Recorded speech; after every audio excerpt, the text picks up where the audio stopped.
ओम श्री गुरुभ्यो नमः। हरिः ओम।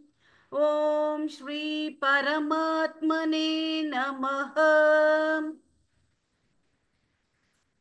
श्रीमद्भगवद्गीता त्रयोदशोऽध्यायः। क्षेत्र क्षेत्रज्ञ विभाग योगः। अर्जुन श्रीभगवानुवाच इदं शरीरं कौन्तेय क्षेत्रमित्यभिधीयते। एतद्यो वेत्ति तं प्राहुः क्षेत्रज्ञ इति तद्विदः। क्षेत्रज्ञं चापि मां विद्धि सर्वक्षेत्रेषु भारत। क्षेत्रक्षेत्रज्ञयोर्ज्ञानं यत्तज्ज्ञानं मतं मम। तत्क्षेत्रं यच्च यादृक्ष यद्विकारि यदश्च यत् च स च यो यत्प्रभावश्च तत्समासेन मे शृणु। ऋषिभिर्बहुधा गीतं छन्दोभिर्विविधैः पृथक् ब्रह्मसूत्रपदैश्चैव हेतुमद्भिर्विनिश्चितैः। महाभूतान्यहङ्कारः बुद्धिरव्यक्तमेव च इन्द्रियाणि वशे कञ्च पञ्चचेन्द्रियं गोचराः। इच्छा द्वेषः सुखं दुःखं संघातश्चेतना धृतिः। एतत्क्षेत्रं समासेन सविकारमुदाहृतम्। अमानित्वमदम्भित्वम् अहिंसा क्षान्तिरार्जवम् आचार्योपासनं शौचं स्थैर्यमात्मविनिग्रहः। इन्द्रियार्थेषु वैराग्यम् अनहङ्कार एव च जन्म मृत्यु जरा व्याधि दुःख दोषानुदर्शनम्। असक्ति असक्तिरनभिर् असक्तिरनभिष्वङ्गः पुत्रदार गृहादिषु नित्यं च समचित्तत्वम्। नित्यं च समचित्तत्वम् इष्टानिष्टोपपत्तिषु मयि चानन्ययोगेन भक्तिरव्यभिचारिणी। विविक्तदेशसेवित्वम् असतिर्जनसंसदि अध्यात्मज्ञाननित्यत्वं तत्त्वज्ञानार्थदर्शनम्। एतज्ज्ञानमिति प्रोक्तम् एतज्ज्ञानमिति प्रोक्तम् अज्ञानै यततोऽन्यथा ज्ञेयै यत्तत् प्रवक्ष्यामि यज्ञात्वामृतमश्नुते। अनादिमत्परं ब्रह्म न सत्तन्नासदुच्यते। सर्वतः पाणिपादं सर्वतोक्षिशिरोमुखम् सर्वतः श्रुतिमल्लोके सर्वमावृत्य तिष्ठति। सर्वेन्द्रियगुणाभासं सर्वेन्द्रियविवर्जितम् असक्तं सर्वभृच्चैव निर्गुणं गुणभोक्तृ च। बहिरन्तश्च भूतानं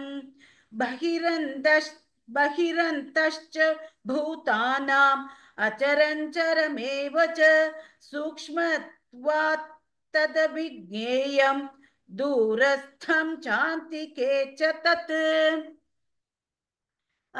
अविभक्तं च भूतेषु विभक्तमिव च स्थितम् भूतभर्तृ च तज्ज्ञेयं ग्रसिष्णु प्रभविष्णु च ज्योतिषामपि तज्ज्योतिः तमसः परमुच्यते ज्ञानज्ञेयं ज्ञानगम्यं हृदि सर्वस्य विष्ठितम् इति इति इति क्षेत्रं तथा ज्ञानं ज्ञेयं चोक्तं समासतः मद्भक्त एतद्विज्ञाय मद्भक्त एतद्विज्ञाय मद्भावायोपपद्यते प्रकृतिं पुरुषं चैव विध्यनादि उभावपि विकारांश गुणांश्चैव विद्धि प्रकृतिसम्भवान् कार्यकारणकृत्वे कृत्तत्वे हेतुः प्रकृतिरुच्यते पुरुषः सुखदुःखानां भोक्तृत्वे हेतुरुच्यते पुरुषः प्रकृतिस्थो हि भुङ्क्ते प्रकृतिजान् गुणान् कारणं गुणसङ्घोऽस्य सदसद्यो निजन्मसु उपद्रष्टानुमन्ता च भर्ता भोक्ता महेश्वरः परमात्मेति चाप्युक्तः देहेऽस्मिन् पुरुषः परः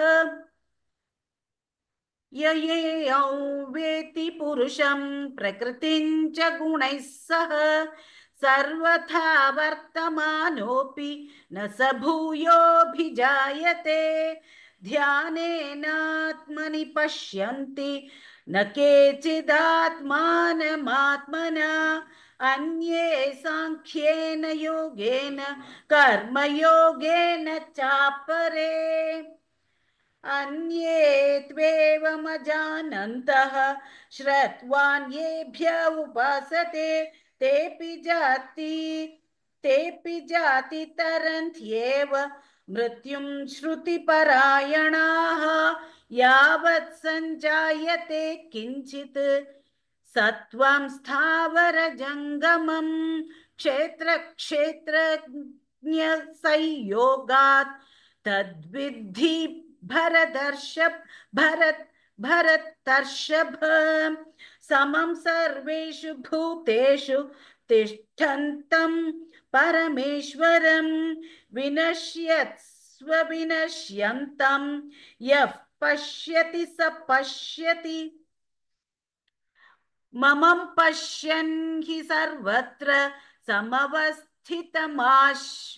समवस्थितमीश्वरं न हि नस्त्यात्मनात्मानं ततो याति पराङ्गतिं प्रकृत्यैव च कर्माणि क्रियमाणानि सर्वशः यः पश्यति तथात्मानम् अकर्तारं स पश्यति यदा भूतपृथक् भावम् एकस्थमनुपश्यति तत एव च विस्तारं ब्रह्म सम्पद्यते तदा अनादित्वान् निर्गुणत्वात् परमात्मायमव्ययः शरीरस्थोऽपि कौन्तेय न करोति न लिप्यते यथा सर्वगतं सौक्ष्म्याद् आकाशन्नोपलिप्यते सर्वत्र अवस्थितो देहे तथात्मानोपलिप्यते यथा प्रकाशयत्येकः कृत्स्नल्लोकमिमं रविः क्षेत्रं क्षेत्री तथा कृत्स्नम् एकाशयति भारत क्षेत्रक्षेत्रज्ञयोरेवम् अन्तरज्ञानचक्षुषा भूतप्रकृतिमोक्षं च ये विदुर्यान्ति ते परम् ॐ तत्सदिति श्रीमद्भगवद्गीतासु उपनिषत्सु ब्रह्मविद्यायां योगशास्त्रे श्रीकृष्णार्जुनसंवादे क्षेत्रक्षेत्रज्ञविभागयोगो नाम त्रयोदशोऽध्यायः।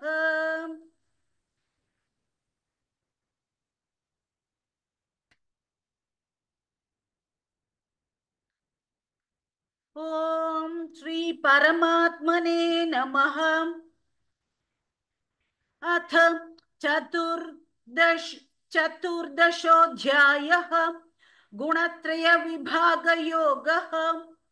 श्रीभगवानुवाच परं भूयः प्रवक्ष्यामि ज्ञानानां ज्ञानमुत्तमं यज्ञात्वा मुनयः सर्वे परां सिद्धिमितो गताः। इदं ज्ञानमुपाश्रित्य मम साधर्म्यमागताः सर्गेऽपि नोपजायन्ते प्रलये न व्यथन्ति च।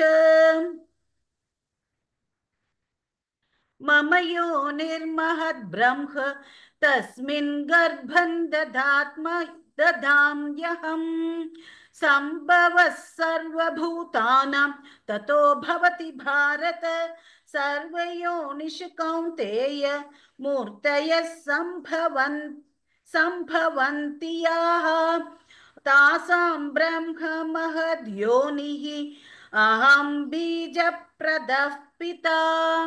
सत्वं रजस्तम इति गुणाः प्रकृतिसम्भवाः निबध्नन्ति महाबाहो देहे देहिनमव्ययम् तत्र सत्त्वं निर्मलत्वात् प्रकाशकमनामयम् सुखसङ्गेन बध्नाति ज्ञानसङ्गेन चानघ रजोरागात्मकं विद्धि तृष्णासङ्गसमुद्भवम् तन्निबध्नाति कौन्तेय कर्मसङ्गेन देहिनम्।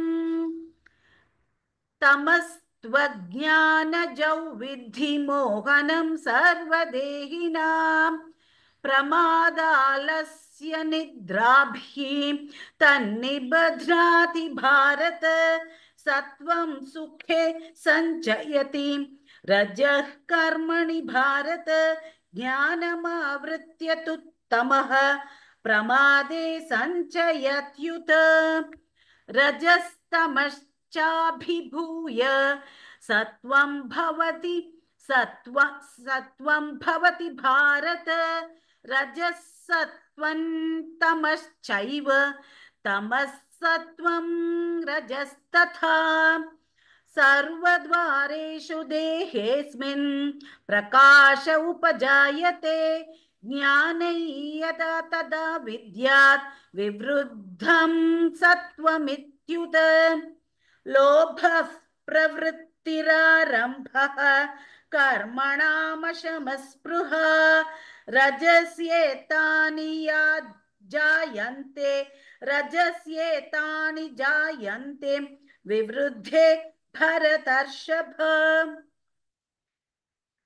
अप्रकाशो प्रवृत्तिश्च प्रमादो मोह एव च तमस्येतानि जायन्ते विवृद्धे कुरु नन्दन यदा सत्त्वे प्रवृद्धे तु प्रलयं याति देहभृत् तदोत्तमविदा लोकान् अमलान् प्रतिपद्यते रजसि प्रलयं गत्वा कर्मसङ्गिषु जायते तथा प्रलीनस्तमसि मूढयोनिषु जायते कर्मणः सुकृतस्याहुः सात्विकं निर्मलं फलं रजसस्तु फलं दुःखम् अज्ञानं तमसः फलम् सत्त्वात् सञ्जायते ज्ञानं रजसो लोभ एव च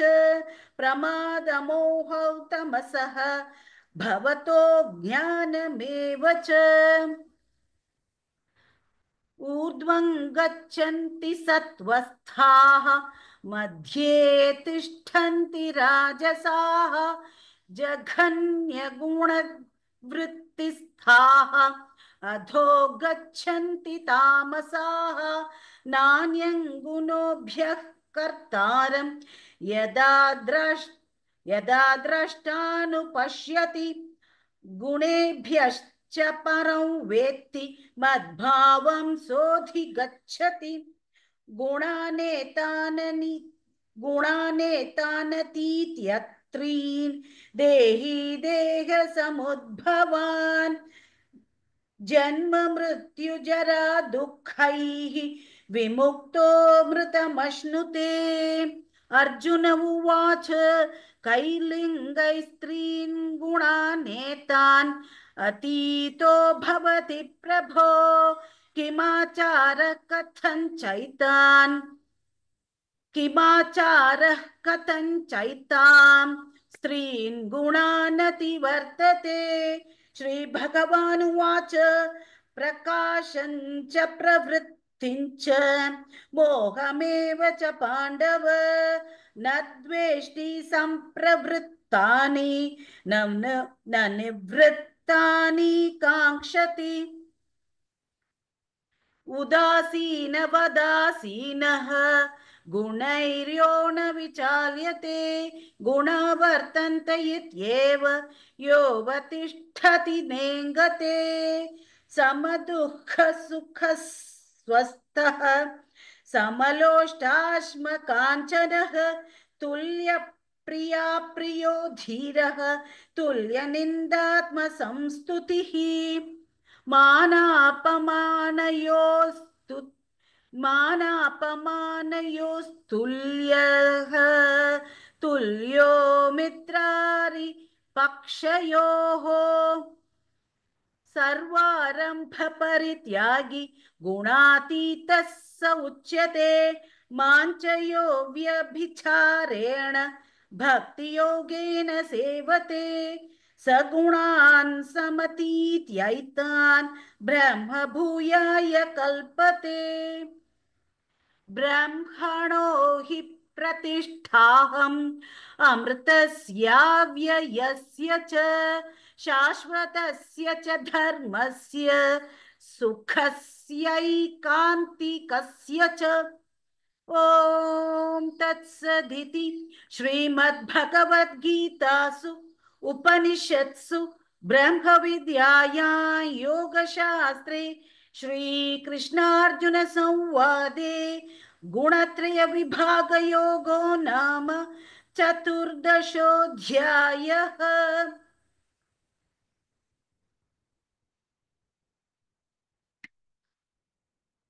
ॐ श्री परमात्मने नमः। अथ पञ्चदशोऽध्यायः पुरुषोत्तमयोगः।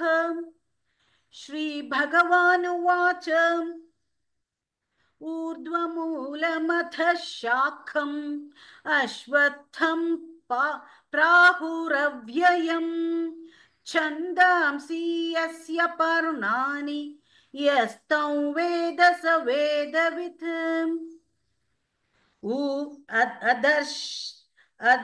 अधश्चोध्वं प्रसृतास्तस्य शाखाः गुणप्रवृद्धा विषयप्रवालाः अधश्च मूलान् यनुसन्ततानि कर्मानुबन्धीनि मनुष्यलोके न रूपमस्येह तथोपलभ्यते नान्तो न चादिर्न च सम्प्रतिष्ठा। अश्वत्थमेनं सुविरूढमूलम् असङ्गशस्त्रेण दृढेन चित्वा असङ्गशस्त्रेण दृढेन चित्वा ततः पदं तत्परिमार्गितव्यम् यस्मिन् गता न निवर्तन्ति भूयः तमेव चाद्यं पुरुषं प्रपद्ये यतः प्रवृत्तिः प्रसृता पुराणी निर्मानमोहाजितसङ्गदोषाः अध्यात्मनित्या विनिवृत्तकामाः द्वन्द्वैर्विमुक्ताः सुखदुःखसंज्ञैः द्वन्द्वैर्विमुक्ताः सुखदुःखसंज्ञैः गच्छन्त्यमूढाः पदमव्ययं तत् न तद्भासयते सूर्यः न शशाङ्को न पावकः यद्गत्वा न निवर्तन्ते तद्धाम परमं मम ममैवांशो जीवलोके जीवभूतः सनातनः मनःषष्ठानीन्द्रियाणि प्रकृतिस्थानि कर्षति शरीरे यदवाप्नोति यच्चाप्युत्क्रामतीश्वरः गृहीत्वैतानि संयाति वायुर्गन्धानि वाशयात् वायुर्गन्धानि वाशयात् क्षेत्रं क्षेत्रं चक्षुस्पर्शनं च रसनं घ्राणमेव च अधिष्ठाय मनश्चायं विषयानुपसेवते उत्क्रामन्तं स्थितौ वापि भुञ्जानौ न गुणान्वितं विमूढानानुपश्यन्ति पश्यन्ति ज्ञानचक्षुषः यतन्तो योगिनश्चैनं पश्यन्त्यात्मन्यवस्थितं यतन्तोऽप्यकृतात्मानः नैनं पश्यन्त्यचेतसः यदादित्यगतं तेजः जगद्भासयतेऽखिलं यच्चन्द्रमसि यच्चाग्नौ तत्तेजो विद्धि मामकं गामाविश्य च भूतानि धारयाम्यहमोजसा पुष्णामि चौषधीः सर्वा सोमो भूत्वा रसात्मकः अहं वैश्वानरो भूत्वा प्राणिनां देहमाश्रितः प्राणापानसमायुक्तः पचाम्यन्नं चतुर्विधम् सर्वस्य चाहं हृदि सन्निविष्टः मत्तः स्मृतिर्ज्ञानमपोहनं च वेदैश्च सर्वैरहमेव वेद्यः वेदान्तकृद्वेदविदेव चाहम् द्वाविमौ पुरुषौ लोके क्षरश्चाक्षर एव च क्षरः सर्वाणि भूतानि कूटस्थोऽक्षर उच्यते उत्तमः पुरुषस्त्वन्यः परमात्मेत्युदाहृतः यो लोकत्रयमाविश्य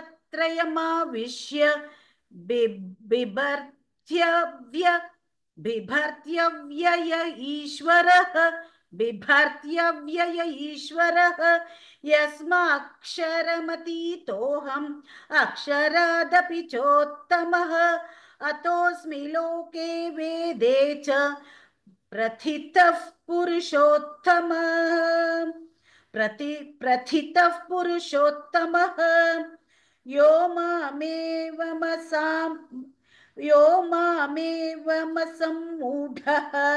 जानाति पुरुषोत्तमम् स सर्वविद् भजति मां सर्वभावेन भारत इति गुह्यतमं शास्त्रम् इदमुक्तं मया नघ एतद्बुद्ध्वा बुद्धिमान् स्यात् कृतकृत्य कृतकृत्यश्च भारत। ॐ तत्सदिति ॐ तत्सदिति श्रीमद्भगवद्गीतासु उपनिषत्सु ब्रह्मविद्याया योगशास्त्रे श्रीकृष्णार्जुनसंवादे पुरुषोत्तमयोगो नाम पञ्चदशोऽध्यायः। सर्वं श्रीकृष्णार्पणमस्तु।